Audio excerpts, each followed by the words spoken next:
درود بر شما دوستان. اگه ما رو دنبال کرده باشین، در برنامه قبلی قسمت اول از سفر به شهر تاریخی و مرزی جلفا رو با هم دیدیم. جلفا شهری تاریخی در آذربایجان شرقی در کنار رود مرزی ارس ایران رو با کشورهای ارمنستان، آذربایجان، جمهوری خودمختار نخجوان هممرز و همسایه کرده و به دلیل اهمیت اقتصادی و تجاری و همچنین ظرفیت‌های گردشگری تاریخی و طبیعی گردشگران زیادی رو خود مجذوب می‌کنه و در ادامه به نقاط دیگر این شهر باستانی سفر می‌کنه.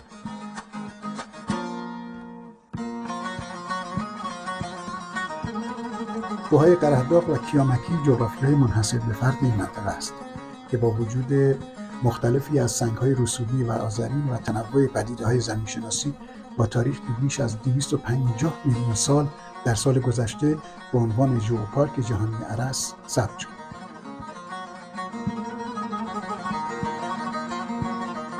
اینا فسیلایی هستند که از این اطراف ما جمع کردیم. یه دره‌ای هست ما اسمش رو گذاشتیم دره فسیل. اونقدر فسیل زیاد اونجا.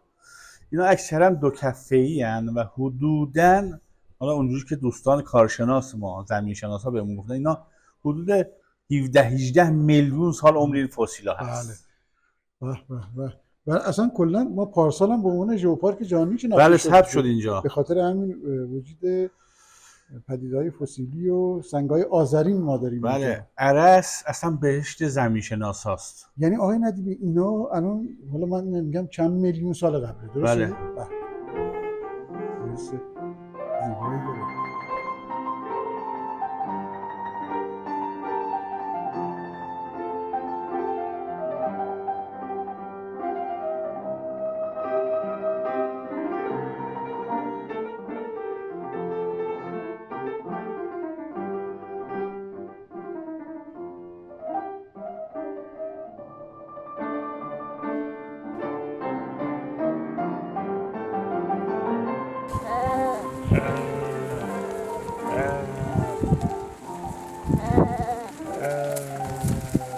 وجود چمنزارها، دشت لاله‌های وحشی، تنوع پوشش گیاهی و وجود آب و هوای متغیر جلفا را زبانزد کرده. از دیگر جاذبه‌های طبیعی جلفا می‌توان به آبشار آسیاب خرابه اشاره کرد. این آبشار در فاصله کمی از آسیاب‌های آبی قدیمی قرار گرفته و برای همین به این نام مشهور شده. این آبشار در کناره رود ارس در یک دره به ارتفاع 15 متر واقع شده. به خاطر این آبشار محیط اطراف آن از پوشش گیاهی زیبایی برخورداره.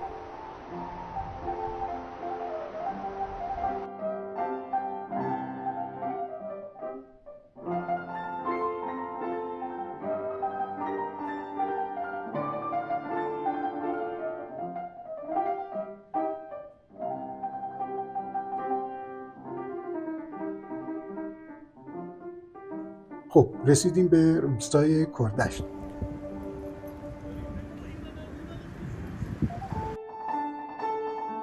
روستای کردشت در تاریخ جنگ‌های ایران و روس بسیار مهم بود. در آن زمان عبور و مرور از رودخانه ارس از طریق همین روستا انجام می‌شد. وجود حصار و برجک‌های دیدبانی قلعه عباس میرزا از وضعیت استراتژیکی آن زمان حکایت دارد.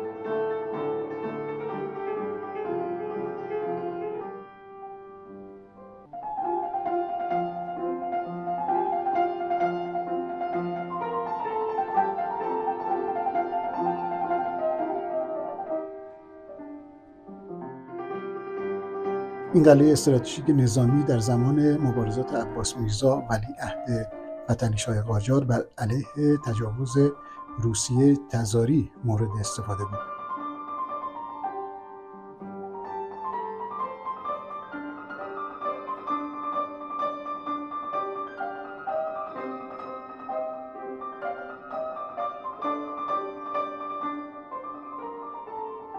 این منطقه با دیوارهای محصور سربازان زیادی را در خود جای می‌داد و همواره مراقب نفوذ روسیه به خاک ایران بودند.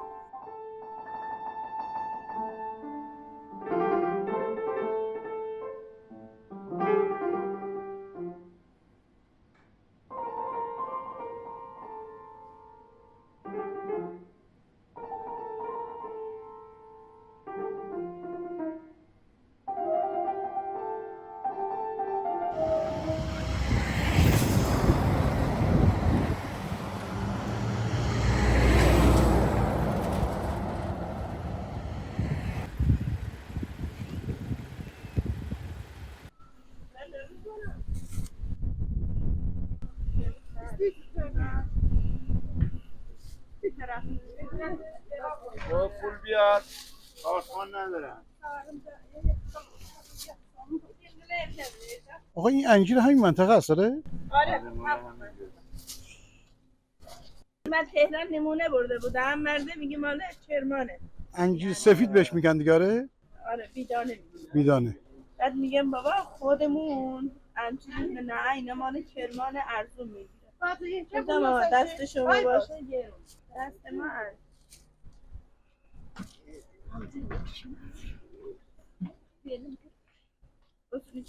اون موقع میگم بیاین پایین نمیان، حالا که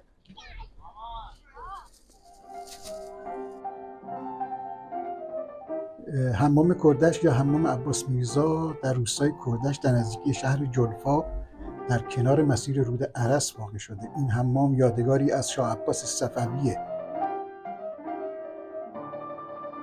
از معماری نما و معماری داخلی حمام می توانید آثار سنتی و اصیل هنر معماران دوران صفویه را ببینید.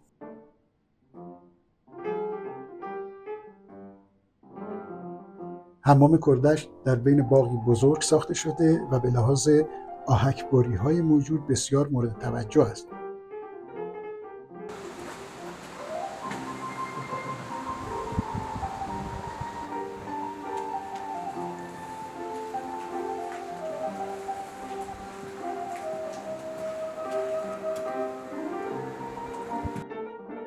در ابتدا با پله به هشتی اول و بعد با 8 پله به رختکن که با 8 ستون 8 ضلعی سقف یا گنبد حمام رو خودش نگه داشته.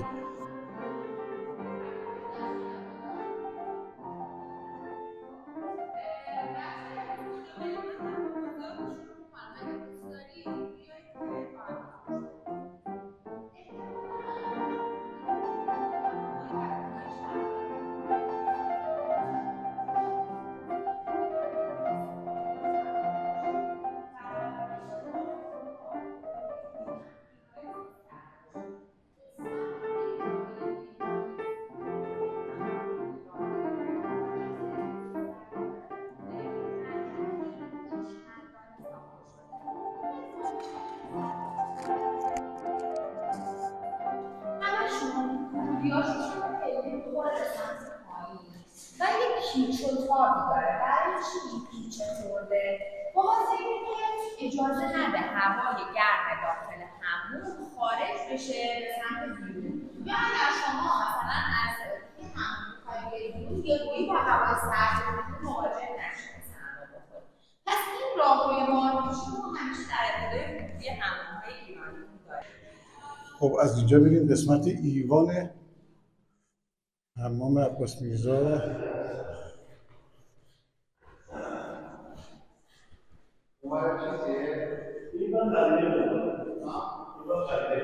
اینم خزینه.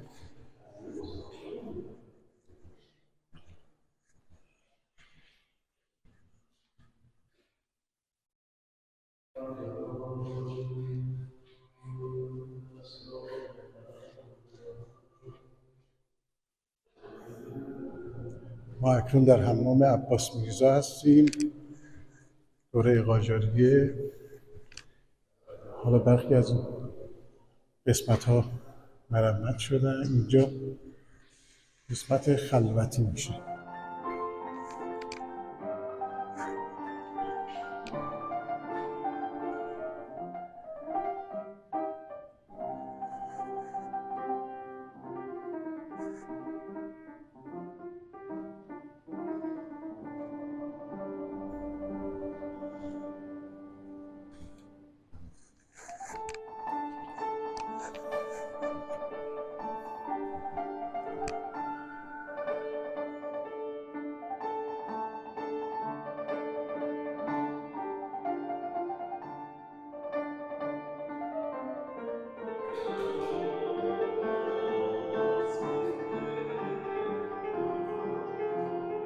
این حمام در دوره صفویه حمام خانی بوده و فقط پادشاهان حق استفاده از آن را داشتند که بعدها در دوره آقا محمد خان قاجار به صورت عمومی استفاده شد.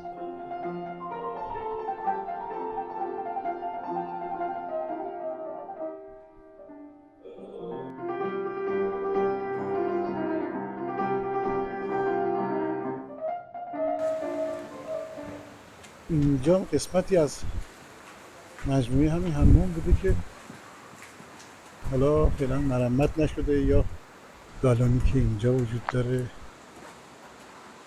حالا روایت های بسیار زیادی این حمام داره که حالا در زمان حکومت عباس میرزا در این منطقه میگن حالا زنهای حرمسرا از یک زیرزمینی وارد این حمام میشدن و از همون زیرزمین هم برمیگشتن.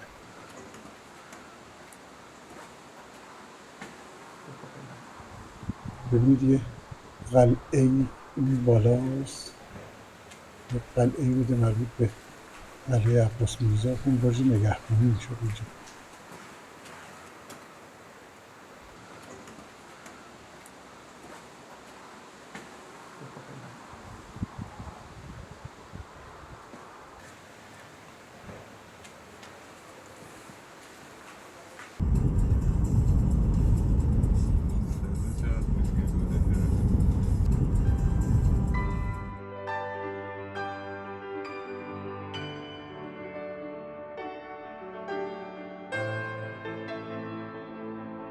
خب اینجا حمام تاریخی جلفاست که متاسفانه برای بازدید بسته است.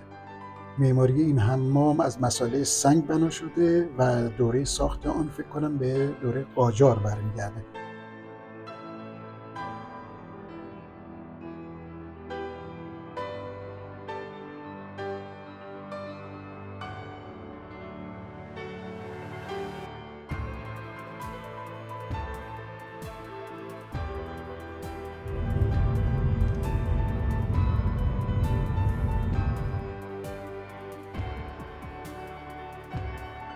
کاروانسرای خواجه نظر یکی از آثار تاریخی و دیدنی داخل شهر جلفا در کنار رود عرسه که اکنون این کاروانسرا به یک اثر تاریخی ارزشمند و دینی بدل شده.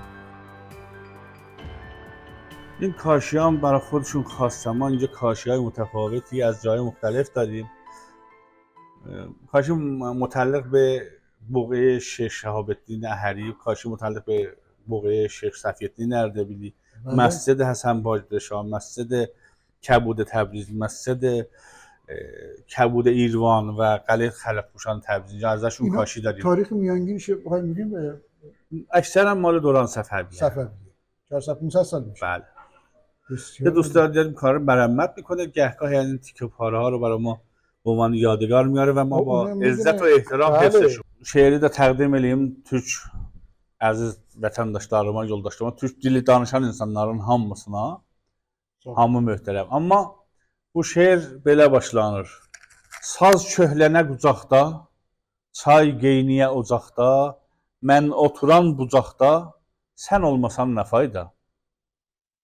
Bayram ola obada, gün parlaya havada, dərdə tapsam davada, sən olmasan nə fayda?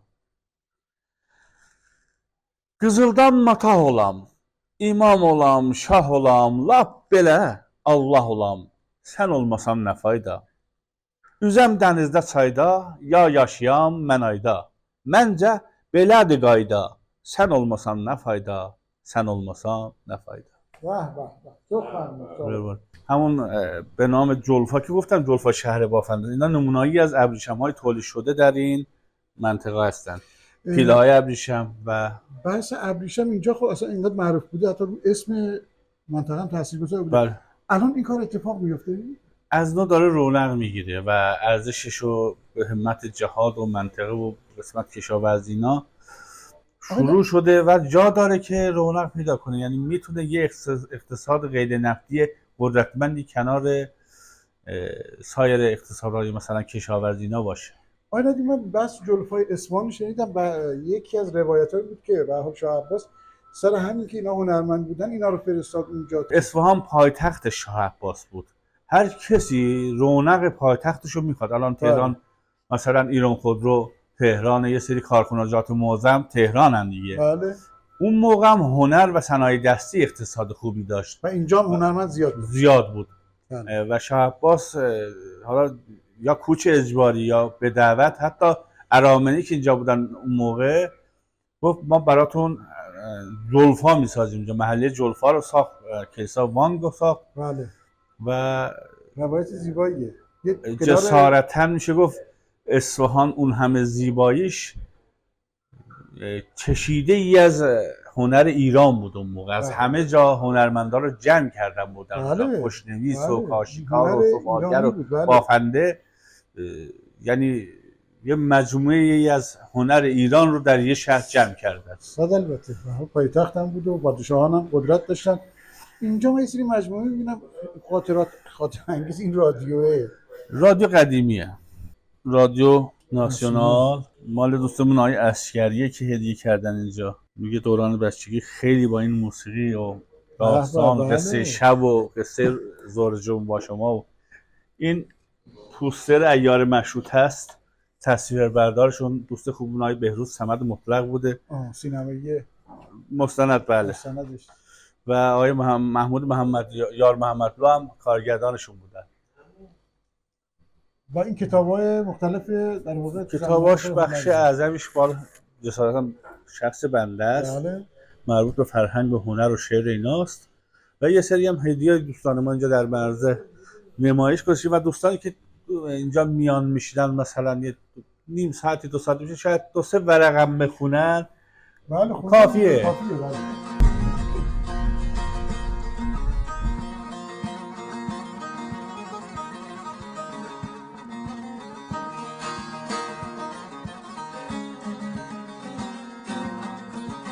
یکی از روستاهای زیبا که در فاصله کمی از رود ارس در جمهوری نخجوان قرار داره روستای کوتانه که وقتی در بالای جاده مسیر کنار ارس می‌رسی روستا در پایین دست کاملا دیدنیه.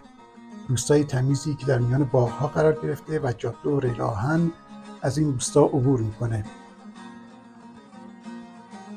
و همینطور که دقت میکنید برجک نگهبانی مرزی دو طرف که همواره از این مرزها پاسداری میکنن.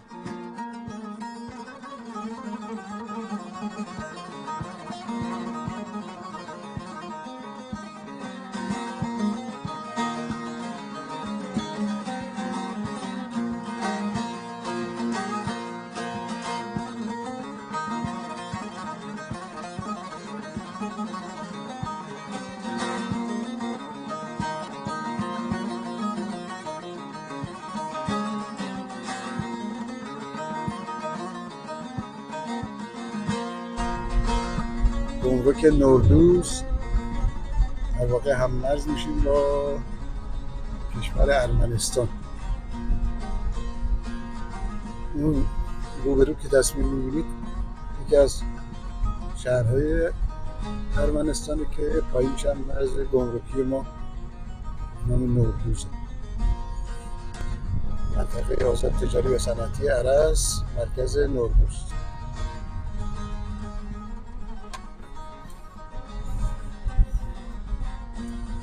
اینم گمرک پایانی مرزی نوردوز. کناره مسیرم ماشینای بزرگ ترانزیت.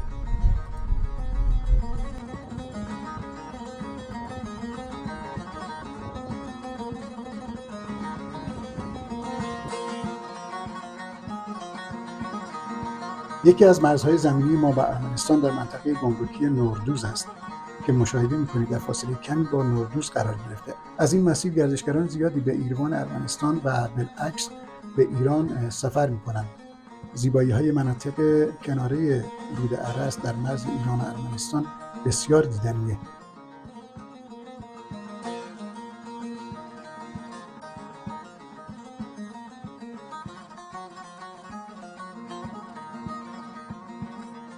کنار رود ارس در آن طرف یکی دیگه از روستاهای ارمنستان رو می‌بینیم که مردم مشغول زندگی روزمره خودشون هستن.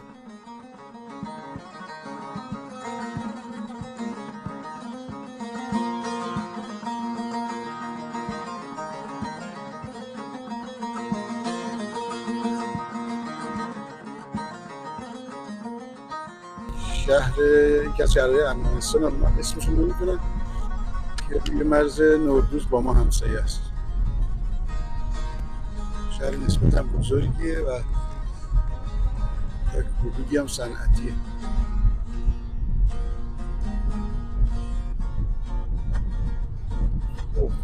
خدافرین 100 کیلومتر.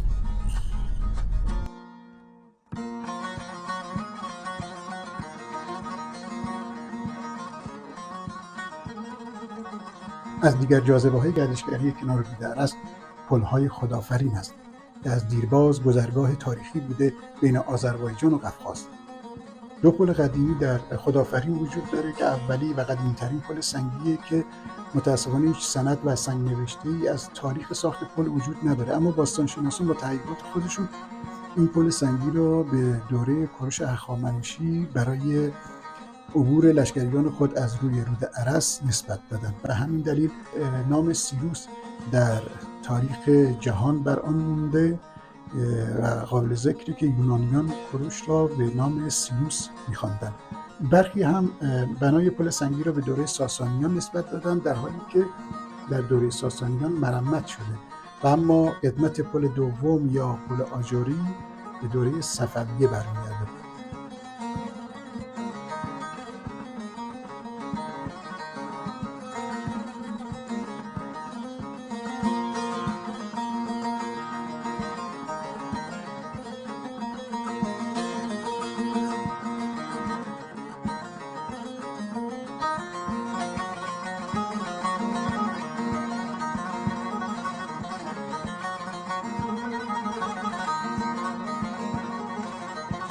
روستای اشتبین که در مستند قبلی ما هم دیدید یکی از روستاهای پلکانی و تاریخی جلفاست.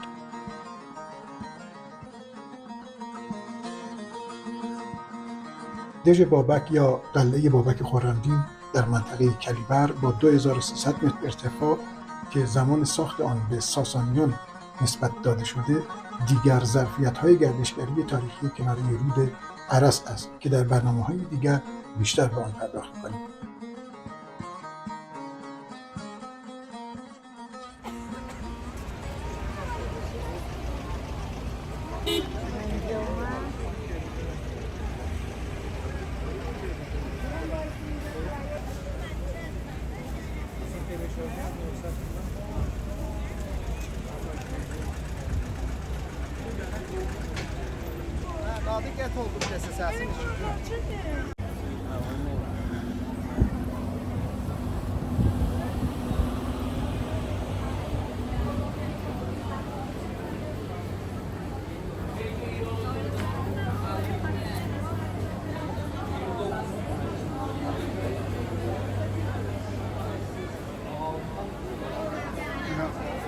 این مغازه برمی‌دارم. استاد سلام، خسته نباشی. خوبی؟ یالا حال شما خوبه؟ چه خبر؟ سلامت؟ سلام خوش بازارهای مرزی روس و ایران و بازارهای قدیمی مرزی در بافت قدیم جلفا از مراکز قدیمی خرید و تجارت که گشت و گذار در این بازار بسیار لذت بخشه.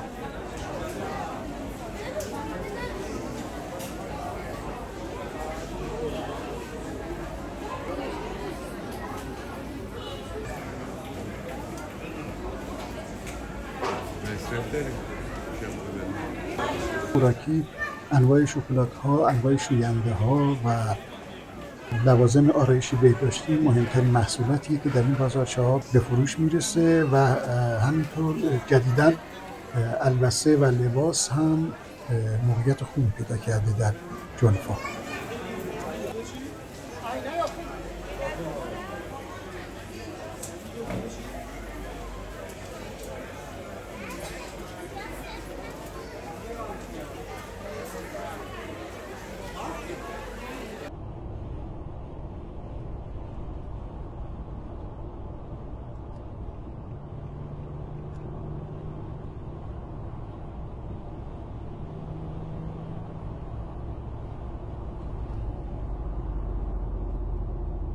خب اینجا مرکز مراکز خرید جلفاست.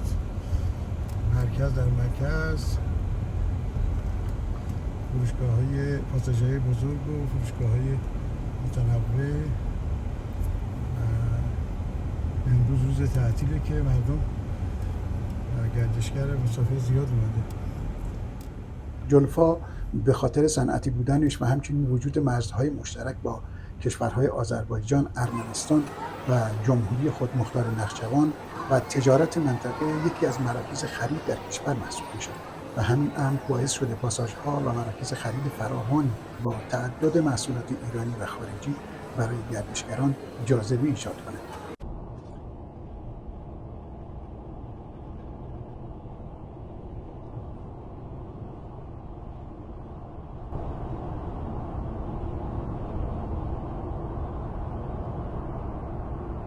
در شهر جلفا به کارگاه کوزه‌گری و سفالگری جناب آقای ندیمی میریم تا با هنر دست ایشان بیشتر آشنا بشیم. این کارگاه در حاشیه شهر جلفا قرار گرفته و جناب آقای ندیمی بدون هیچ چشم داشتی به آموزش این هنر به علاقمندان میپردازه.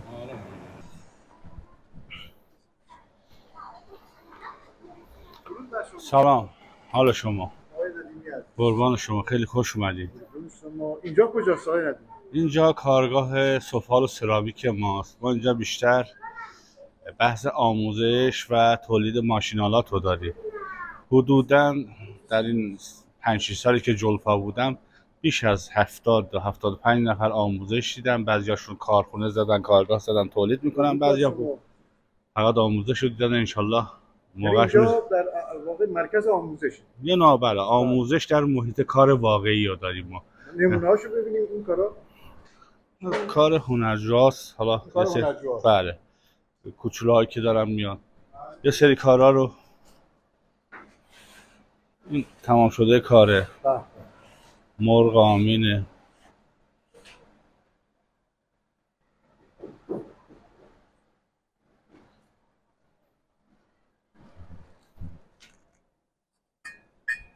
این ارزش افزوده ایجاد میکنه رو کاری که فقط با دست میشه انجام داد. این با ماشین انجام نمیشه. کار دسته با این ظرافت. تا موقعی که گله و نرمه باید برید. و عرض کردم خدمت این ارزش افزوده ایجاد میکنه رو کار. اینم ببینید از نزدیک.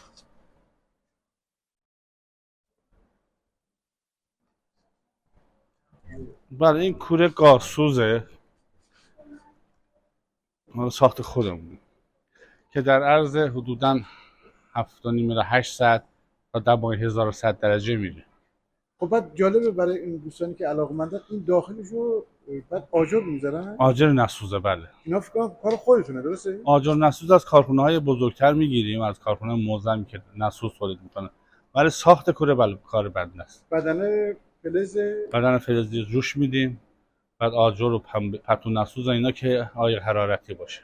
و اینم پشم شیشه است. بله، پتو نسوز اصطلاحاً میشه گفت الیاف کاولن.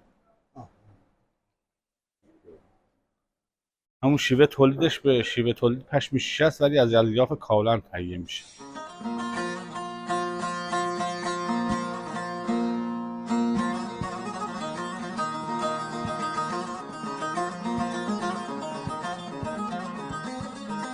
ساقی و شور و شراب، نغمه چنگ و رباب.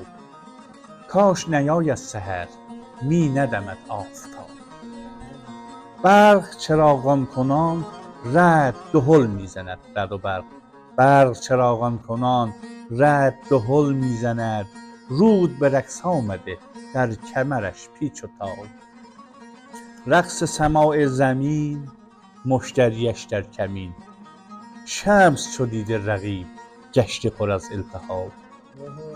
قصه عشقی چنین شهد شکر انگبین. از غم جانان چرا من بکنم اجتناب. از غم جانان چرا من بکنم اجتناب. آدم چرا نباید عاشق باشه؟ این دنیا فقط برای عشق. و یه جمله کامل بکنم، میگه بگذار عشق خاصیت تو باشد نه رابطه تو با کسی. بگذار عشق خاصیت تو باشد نه رابطه تو با کسی.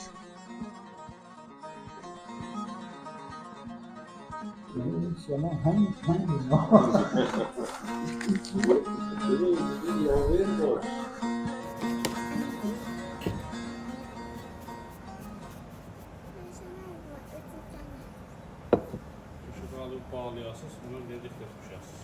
Bağlı qalıbınız var, hə, o nəticə. Onda var dedi. Görək. Neyse.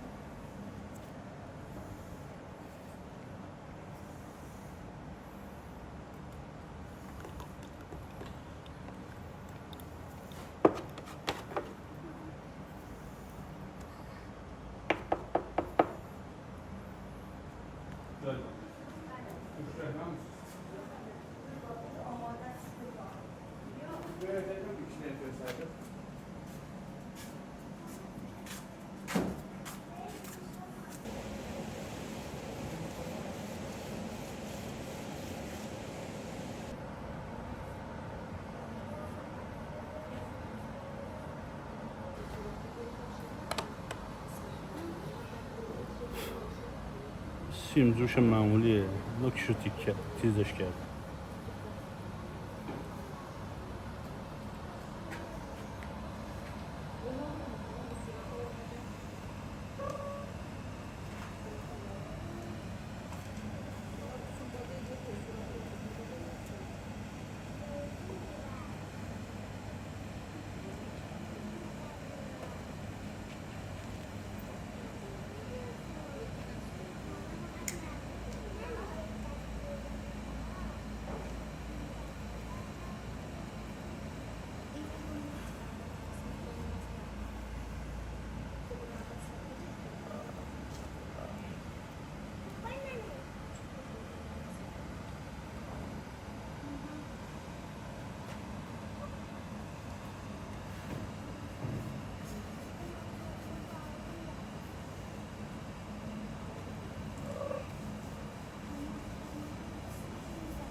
سایه میندازه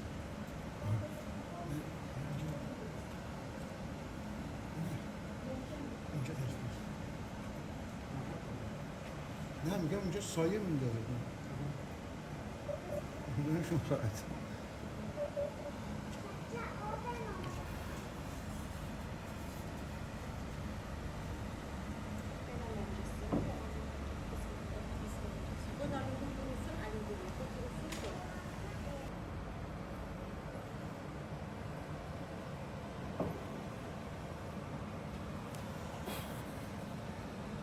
به به آقا اینا همش انتزاعی بود انتظار ذهنی. ذهنی متفاوت از هم میشه، هزاران طرزه. بله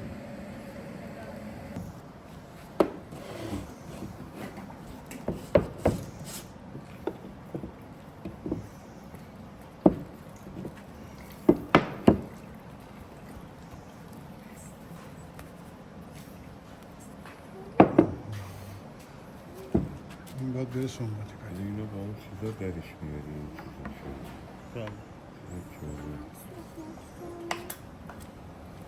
تاشو باید صاف ببرم. کار ریخته‌گری انجام دادیم و به تمون از قالب در آوردیم. حدود یه نیم ساعتی میذاریم بمونه، یکم حالت سفتی پیدا کنه طوری که به تیغ نچسبه. بعد شروع میکنیم به برش. ولی نباید سفت بشه نه نباید سفت باشه، یکم نرم باشه. بریم بهش شروع کردیم همه شما از مرکز شروع کنیم بله، چون از اطراف بیان وسط، مرکز رو از اطراف بیان وسط این که ضعیف شده این وسط میخواد تیغ فشار بدیم میره تو. از وسط میریم دیدیم که استقامت گرد بالا باشه.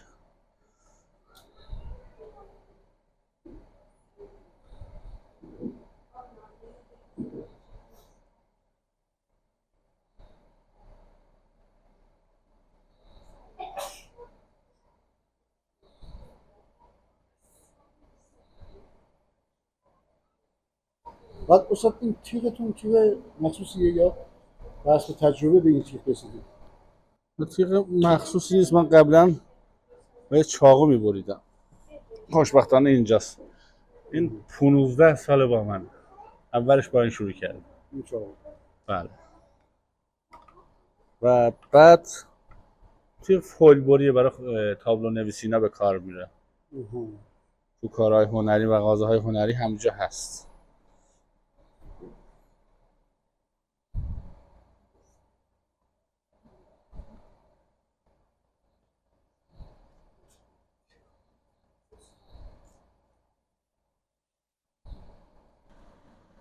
یعنی کوره رفت داره؟ نه خوش شد. خوش شد. پولیش میشه، صاف میشه، دوباره میره کوره، بعد لاب میکنه میره کوره. یعنی بعد این 2 مرحله کوره داریم. 2 مرحله کوره داریم. بعد مرحله دیگه آماده. اگه بخوام برچسبی یا لاستری هم روش اضافه کنیم مرحله سوم کوره رو هم می‌دیم. بعضی کارهای خاص هنری زیبا و ببخشید گرون آنتیک قیمت بله. ببینید یه سری رنگ ها هست، مثلا رنگی داریم دماش 800 درجه است، آبیه. رنگ طلاییمون دماش چنده؟ 500 درجه. اول رنگ 800 درجه رو میپزیم، بعد میام 600 رو میپزیم، بعد میام 500 رو میپزیم. چون اول 500 رو بزنیم بعد بریم 800، 500 سوخته.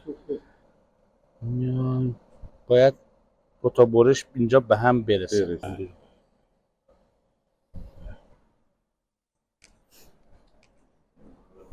جناب آقای ندیمی، یکی از چندین هنر شما هنر خوشنویسیه و میخوایم ببینیم که چه می‌نویسید برای ما.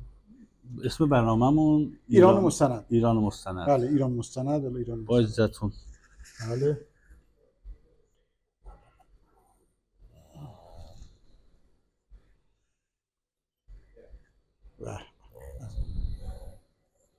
صلابت الف اول.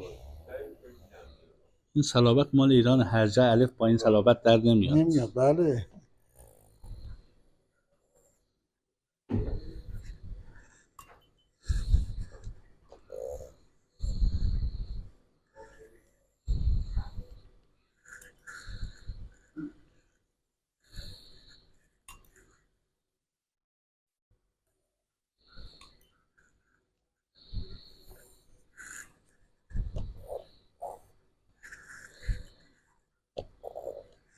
کلیمش از زیبا شد.